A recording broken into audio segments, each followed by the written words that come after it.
¿Recordáis la película Memento? En esta cinta de Christopher Nolan del año 2000, el protagonista tiene la memoria irreversiblemente dañada debido a un golpe que sufrió en la cabeza cuando intentaba evitar el asesinato de su mujer. Y ese es el último hecho que recuerda del pasado. A partir de ahí es incapaz de crear nuevos recuerdos. Para intentar compensar su problema y averiguar qué sucedió con su mujer, va tatuándose mensajes por el cuerpo que le ayudan a ir tirando y descubrir algunas cosas sobre su vida. Si no la habéis visto, corred a verla, ¿vale?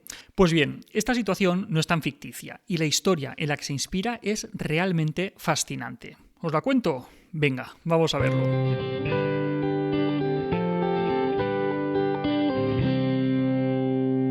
Uno de los pacientes más famosos y más estudiados en la historia de la neurociencia es el paciente al que se conoce como HM.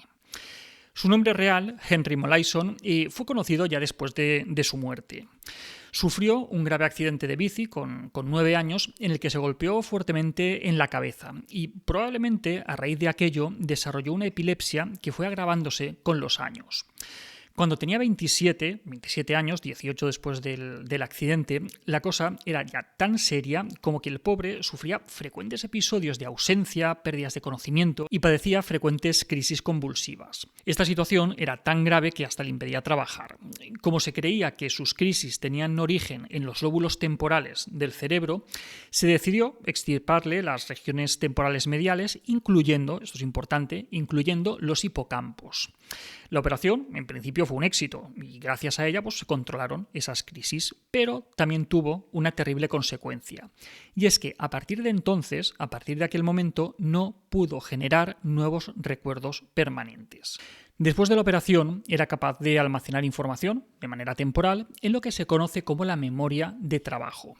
Era capaz de recordar, por ejemplo, una breve secuencia de números durante un corto periodo de tiempo, o podía mantener una conversación si no duraba demasiado. HM era capaz de recordar con detalle lo ocurrido antes de la operación, especialmente los hechos de su infancia, pero era incapaz de transferir sus nuevas experiencias a la memoria a largo plazo.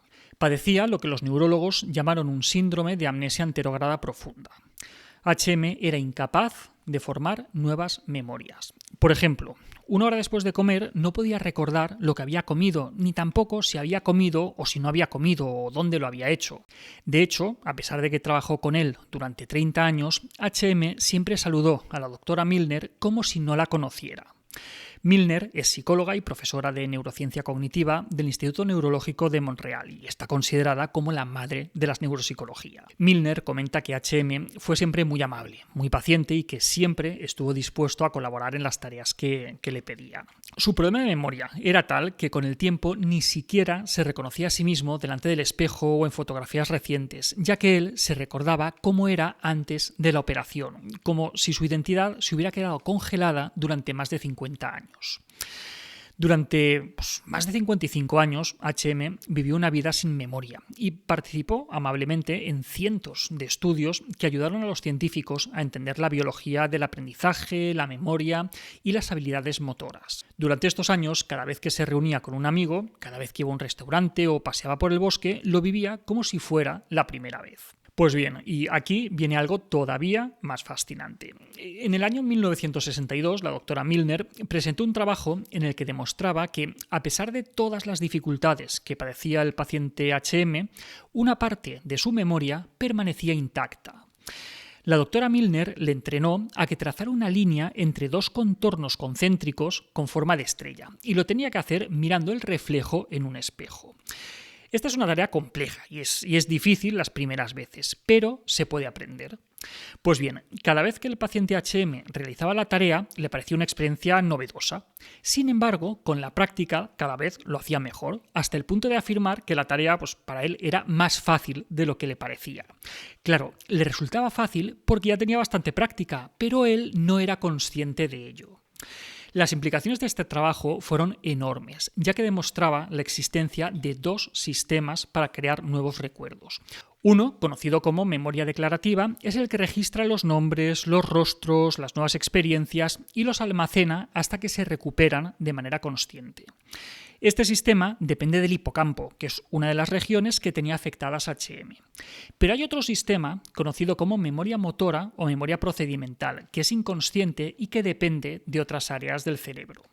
Pues bien, estas estructuras son las encargadas de aprendizajes motores como montar en bici, tocar un instrumento musical, hacer la voltereta o conducir. A pesar de sus síntomas amnésicos, Henry Molaison desempeñaba correctamente tareas de capacidad intelectual, lo que indica que algunas funciones memorísticas no se vieron perjudicadas por la cirugía. Además, comprobaron que su memoria a corto plazo funcionaba bien, ya que podía mantener los pensamientos en su cabeza durante unos 20 segundos, más o menos igual que las personas control sin ningún tipo de lesión cerebral.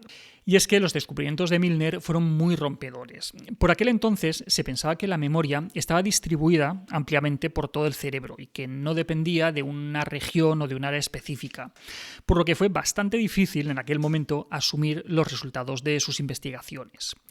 A partir de los trabajos con HM y con otros pacientes, la doctora Milner infirió, primero, que la memoria es una función mental diferenciada de otras capacidades perceptivas, motoras o cognitivas. En segundo lugar, que la memoria a corto plazo y la memoria a largo plazo se almacenan en lugares distintos del cerebro. Y tercero, que la pérdida de tejido cerebral más allá de la región del hipocampo no afecta a la capacidad para consolidar los recuerdos, que era el problema que manifestaba HM. En palabras de Eric Kandel, neurocientífico y Premio Nobel de Medicina y Fisiología del año 2000, el estudio de HM por Brenda Milner constituye uno de los grandes hitos en la historia de la neurociencia humana.